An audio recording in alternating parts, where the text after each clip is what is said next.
Bonjour et bienvenue à cette nouvelle capsule financière.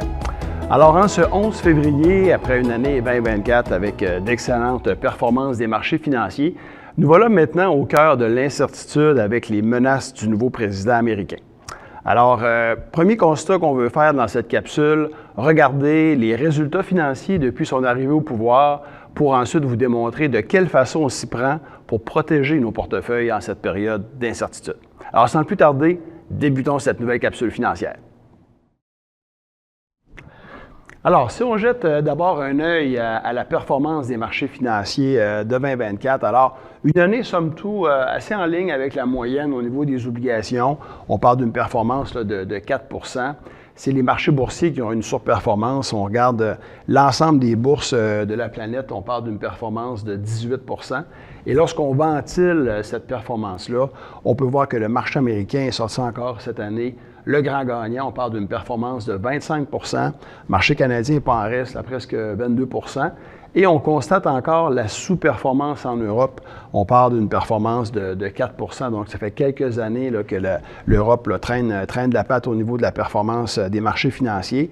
Et en plus, on a été bien rémunéré d'avoir beaucoup de dollars américains dans nos portefeuilles. Comme vous le savez, on a surpondéré la géographie américaine depuis plusieurs années. Et cette année, on parle de gains de presque 9 % sur le taux de change. Donc, excellente année 2024.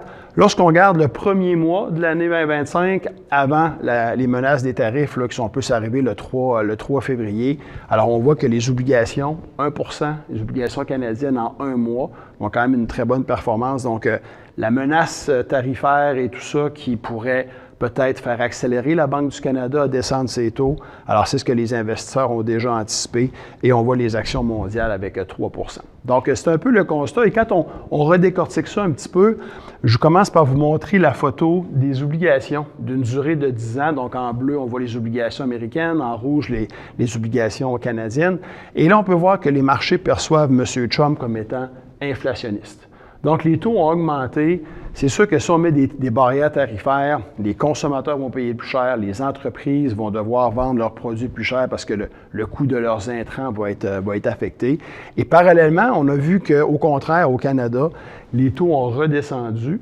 Et là, cet écart-là, très important, et maintenant influence grandement la valeur de notre monnaie. Avant, on disait qu'on avait un pétrodollar en fonction de où le pétrole allait, on avait une idée de où s'en allait le dollar canadien.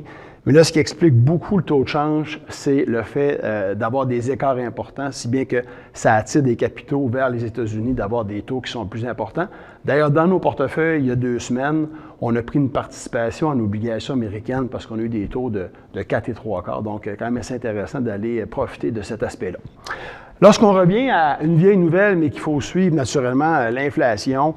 Donc, on sait que l'inflation canadienne est rendue maintenant dans une zone tout à fait sous contrôle, dans laquelle on est confortable, avec quand on parle d'une inflation à peu près de 1,8 %. Aux États-Unis également, on est dans une zone de confort. Par contre, on a vu l'inflation augmenter un petit peu. Ça reste quand même qu'on est, après avoir atteint des taux directeurs américains de 5,5, on a une baisse totale à peu près de 1 % depuis le début de cette détente monétaire-là, donc à 4,5. Et les taux canadiens qui, eux, avaient atteint 5 % sont actuellement en baisse de 2 %, donc à 3 %. Et la prochaine fois que la Banque du Canada va nous parler, c'est le 12 mars prochain. Actuellement, les probabilités des investisseurs, on estime environ à 60 % les chances que les taux vont redescendre encore d'un autre 0,25 %, alors qu'aux États-Unis, eh bien, c'est le 19 mars que la Fed va nous adresser la parole et il y a seulement 9 % d'investisseurs qui anticipent qu'on va avoir une baisse de taux. Donc, probablement que ça va rester stable de ce niveau-là. Je vous parlais de la surperformance du marché boursier américain. Alors, on peut voir vraiment ici, justement, surtout depuis la crise financière de 2008, que systématiquement, le marché américain surperforme les autres bourses de la planète. Mais c'est bon, lorsqu'on recule un petit peu plus loin, de voir que ça n'a pas toujours été le cas. Lorsqu'on regarde, entre autres, la décennie qui a suivi l'après-crise financière, l'après-crise technologique, on voit que des années 2000 à peu près à 2008, la surperformance venait d'ailleurs de la bourse canadienne et des bourses européennes. alors qu'on se souvient que la Chine tirait beaucoup sur nos ressources naturelles, l'acier, le cuivre, le nickel, pour l'ensemble du développement immobilier qui s'est fait là-bas. Donc, c'est bon de se rappeler que la diversification fait encore du sens. Et lorsqu'on veut mettre un petit peu en perspective cette surperformance-là en 2024 là, du marché boursier américain, alors je vous montre un peu l'histoire des 100 dernières années pour arriver à la conclusion que les marchés boursiers font en moyenne 10 % par année. Et lorsqu'on roule à du 24-25, il faut être prudent parce qu'il y a souvent un retour aux moyennes. Et c'est donc bon de faire ce premier constat-là. Et on se souvient que c'est beaucoup dû au fait qu'il y a une surexposition au secteur technologique dans le marché boursier américain. On est passé, au début des années 2010, que les fameux 7 titres magnifiques, là, les NVIDIA, Apple, Amazon, Google de ce monde, représentaient environ 7 % du poids du marché boursier américain et on est rendu actuellement à 35 %. Donc, ce sont des géants qui sont de plus en plus importants et si bien que lorsqu'on regarde ces 7 compagnies-là et qu'on les compare à l'ensemble de toutes les compagnies publiques de la planète, on est rendu que ces titres-là valent 20 % de la capitalisation boursière mondiale. Donc, c'est vraiment des géants importants. Et quand ça tremble un géant, bien, ça paraît. Alors, lorsqu'on regarde, entre autres, le 27 janvier dernier, simplement sur une menace potentielle de la compagnie chinoise, le DeepSeek, au niveau de l'intelligence artificielle, on a vu une compagnie comme NVIDIA perdre dans une journée une valeur de 600 milliards. Donc, on est passé de 4 100 milliards à 3 500 milliards, donc sous le simple effet de cette menace-là. Puis, pour le mettre en perspective, ça équivaut, à titre d'exemple, à la valeur de l'ensemble des 4 grandes banques canadiennes, et en incluant Shopify, vous avez d'autres comparables. Donc, c'est vraiment des choses qu'on ne voyait pas dans le passé, cette forte concentration-là. Et encore une fois, ça va avoir ses avantages éventuellement là, et ses inconvénients. Alors, si on revient un peu aux fameux tarifs, là, les menaces qu'on se fait, dans lesquelles on est en train de se faire imposer, je vous montre ça avec 200 ans d'histoire, juste pour se rappeler qu'il y a eu des tarifs dans le passé. C'est la mondialisation depuis la Grande Dépression des années 30 qui a fait descendre ces barrières tarifaires-là. Avant que Trump arrive au pouvoir dans son premier mandat, on avait un tarif moyen à peu près de 1 % sur les importations américaines. Avec ce qu'il a fait avec la Chine, on est monté à peu près à 2 %. Et là, aujourd'hui, avant d'avoir commencé ces menaces contre l'Europe, on parle en mettant 25 % de tarifs au Mexique, au Canada et 10 % additionnels à la Chine. On parle que l'ensemble des importations américaines auraient une tarification environ de 10 %. Et c'est pas rien parce que on sait que les Américains importent 4 000 milliards par année de biens. Et donc, si on met 10 % de taxes là-dessus, bien, ça équivaut à 400 milliards. Mais 400 milliards d'entrées additionnelles ne financeront jamais l'ensemble des baisses d'impôts qui sont promis à l'heure actuelle. Et 400 milliards sur un budget de presque 7 000 milliards, ce n'est pas ce qui va changer, là, ce qui va faire monter l'aiguille, comme on dit.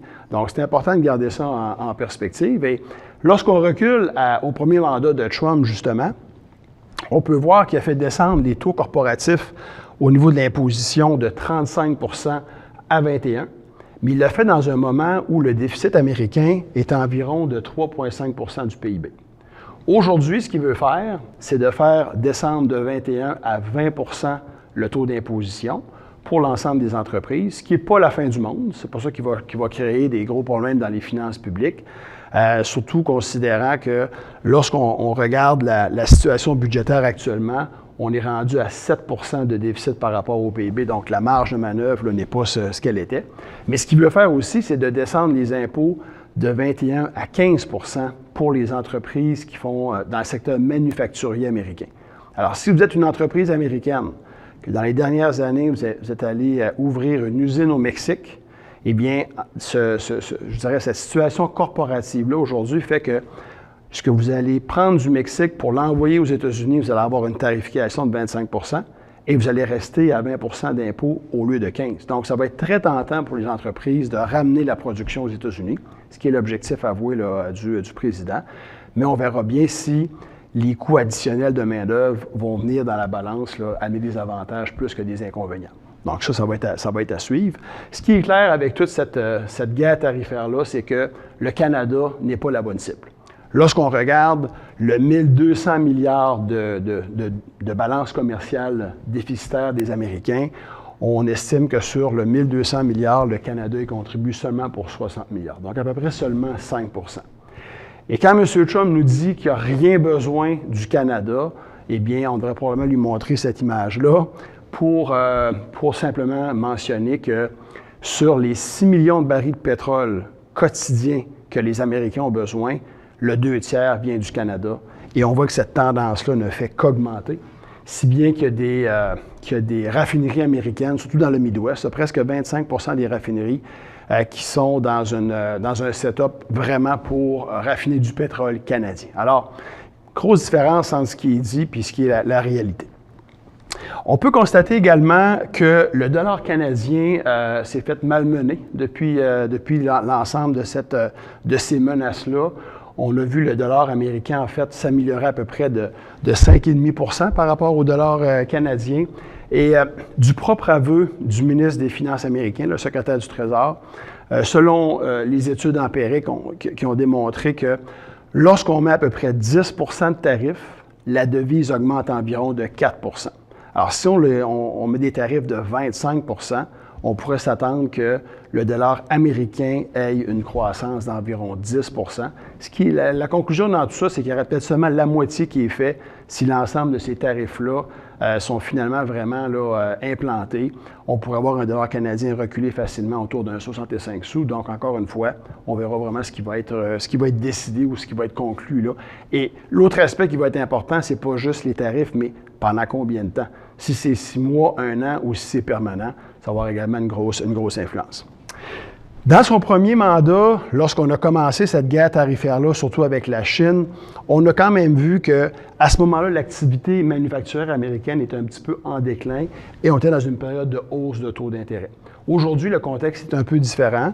Au niveau de l'économie américaine, on a des bons chiffres qui sortent au niveau de l'emploi.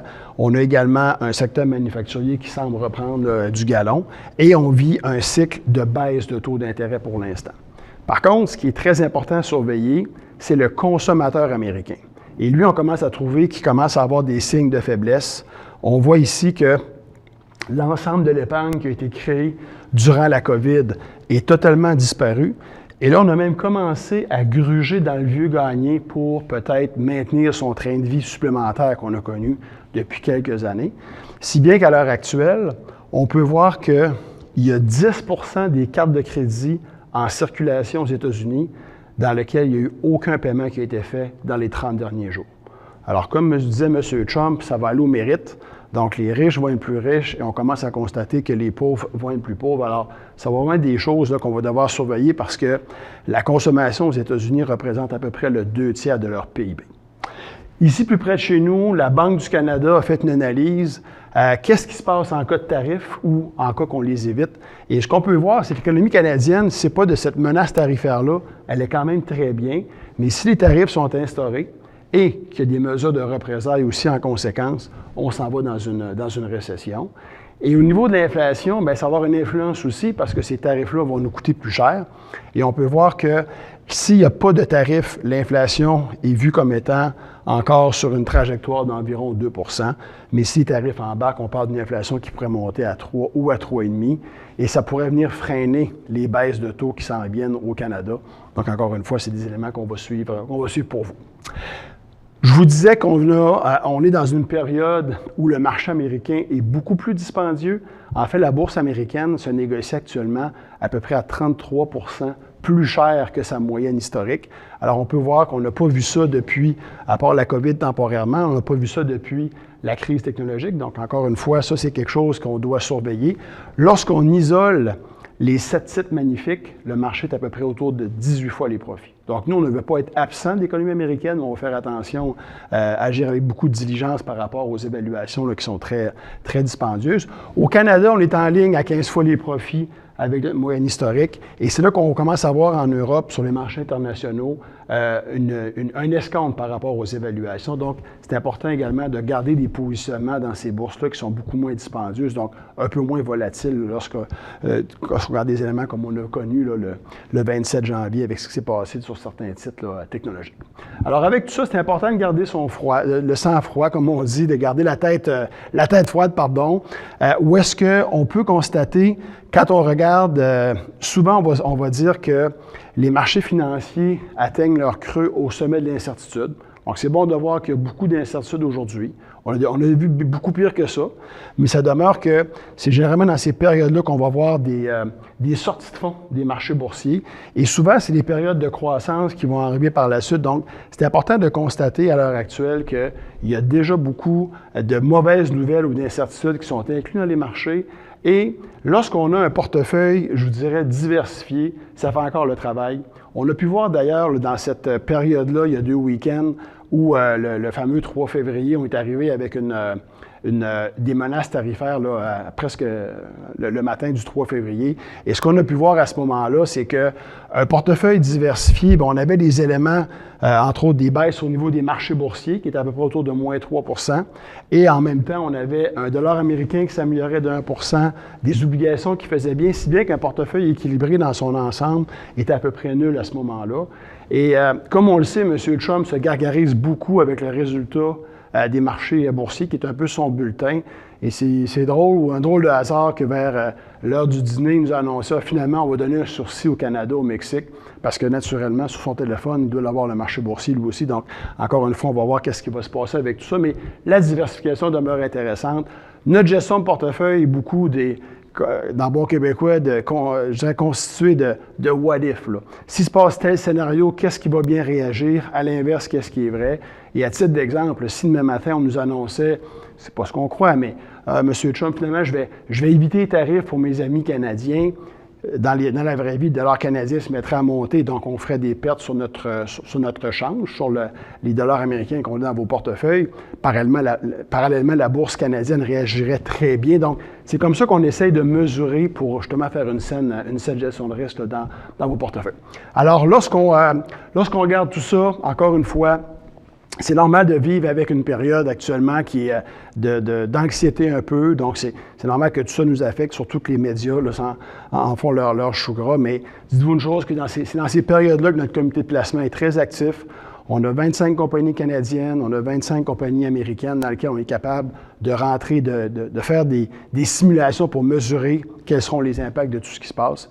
Mais l'important, c'est de traverser cette période-là avec une vision que ce qui va vraiment influencer nos objectifs financiers, cette atteinte-là, c'est la profitabilité des compagnies dans lesquelles on est investi avec un horizon de 3 ans, 5 ans et 10 ans.